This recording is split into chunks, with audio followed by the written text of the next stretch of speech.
Assalamualaikum warahmatullahi wabarakatuh. Izin memperkenalkan diri. Nama saya Muhammad Yuda Gumai dengan NPM 22 12 01 10 33. Pada kesempatan kali ini saya ingin membuat video tentang satu, mengapa mempelajari ilmu negara itu penting, dan yang kedua, materi yang paling menarik selama saya mengikuti mata kuliah ilmu negara. Mengapa mempelajari ilmu negara itu penting? Karena setiap warga negara berhak dan wajib memahami bagaimana sistem suatu negara itu terbentuk, dengan bertujuan setiap warga negara memiliki andil dan peran dalam pelaksanaan negara. Karena subjek paling penting dalam terlaksananya suatu negara yaitu individu setiap masyarakatnya. Lalu dengan demikian tidak ada alasan bagi setiap orang atau bagi setiap individu untuk tidak memahami bagaimana konsep suatu negara itu terbentuk. Karena setiap manusia diwajibkan dan diharuskan memahami bagaimana negara itu terbentuk. Contoh, Anda memiliki identitas sebagai seorang warga negara Indonesia. Lalu, bagaimana dengan Anda membuktikannya? Maka dari itu, kita harus menunjukkan identitas kita sebagai warga negara Indonesia. Dalam pelaksanaannya, kita memahami apa saja yang diperlukan dan yang diinginkan oleh negara ini. Masyarakat tidak boleh acuh terhadap negara, apalagi anak mudanya. Harus dan wajib memahami bagaimana konsep negara ini, bagaimana negara ini terbentuk, bagaimana sejarah negara ini. Karena bangsa yang besar adalah bangsa yang menghormati para pahlawannya dan sejarah-sejarahnya. Maka dari itu, kesadaran ini perlu ditumbuhkan bagi setiap individu. Bukan dorongan dari orang lain, tapi harus kesadaran setiap individu. Harus menjadikan ini sebuah prioritas setiap individu untuk mencintai dan memahami bagaimana konsep suatu negaranya, terutama negara dia.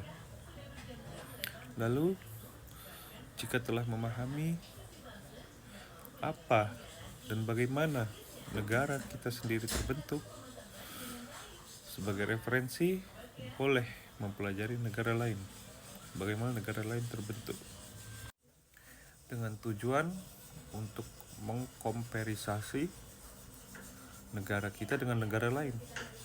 Apakah sistem yang kita gunakan sudah baik atau belum, atau bahkan jauh lebih buruk dari negara lain.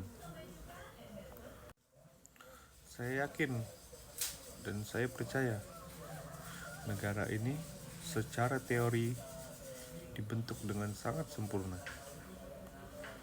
Dan menurut saya pribadi, setelah saya mempelajari ilmu negara, saya tahu betul Indonesia ini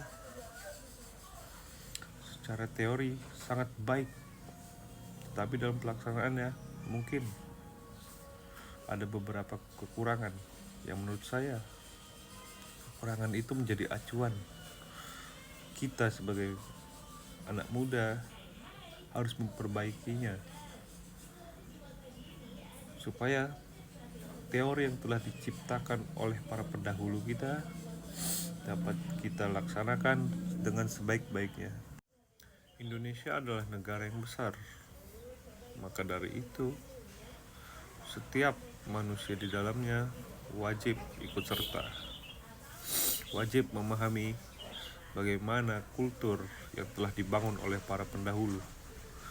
Tidak boleh kita acuh terhadap negara ini, karena para pendahulu kita telah memperjuangkan segenap bangsa ini, sehingga kita, para pemuda, para orang tua, dan para penerus-penerus bangsa ini dapat hidup dengan nyaman dan layak, tanpa ada hambatan, tanpa ada gangguan. Maka dari itu, apa salahnya bila kita menghormati negara ini dengan memahami betul bagaimana negara ini terbentuk, bagaimana negara ini dijalankan, dan bagaimana sejarah di dalamnya. Karena kita harus menghargai itu semua sebagai pedoman pokok hidup kita. Dengan demikian, harapan saya setelah Anda menonton video ini,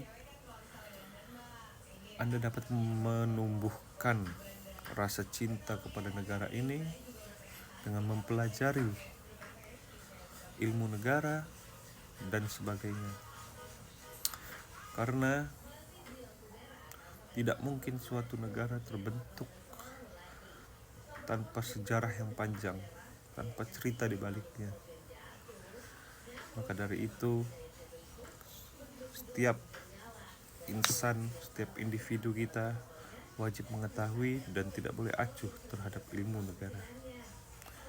Lalu, bahasan yang kedua yaitu materi yang paling menarik dalam mata kuliah ilmu negara. Bagi saya pribadi, mata kuliah yang paling berkesan bagi saya adalah perbedaan antara bentuk negara, lalu perbedaannya terhadap bentuk pemerintahan, dan yang terakhir yaitu sistem pemerintahan. Mungkin jika kita tidak dijelaskan oleh dosen kita yaitu Bapak Jul, mungkin kita tidak akan memahami bagaimana perbedaan di antara ketiga ini. Beliau menjabarkan bentuk negara, yaitu susunan antar wilayah negara. Apa itu? Yaitu apakah negara itu kesatuan atau serikat. Lalu bentuk pemerintahan. Bagaimana cara pengisian jabatan terhadap pimpinannya? Contoh, apakah itu republik atau monarki? Lalu ada sistem pemerintahan, hubungan antara eksekutif dan legislatif. Dalam hal pokoknya, apakah ini sistem yang menganut presidensial atau parlementer? Menurut saya sangat menarik pembahasan materi tersebut. Mengapa demikian? Karena pada saat penjelasan materi, hampir setiap orang di dalam kelas tidak memahami betul perbedaan tiga ini, bentuk negara, bentuk pemerintahan, dan sistem pemerintahan. Sehingga setelah Bapak Jul menjelaskan, kami dapat memahami dengan jelas bagaimana perbedaannya. Maka dari itu, masyarakat pun perlu memahami dan mengetahui hal ini begitu pentingnya untuk kita, supaya lebih mencintai negara ini, supaya lebih memahami negara ini, supaya lebih mengenal negara ini. Tidak hanya hidup semaumu. Maka dari itu, mari kita tumbuhkan kesadaran dan keingintahuan negara ini. Sekian, terima kasih. Semoga informasi yang saya sampaikan dapat Anda pahami dengan jelas. Mohon maaf bila ada kekurangan, dan terima kasih telah menonton sampai selesai. Terima kasih. Wassalamualaikum warahmatullahi wabarakatuh. Terima kasih.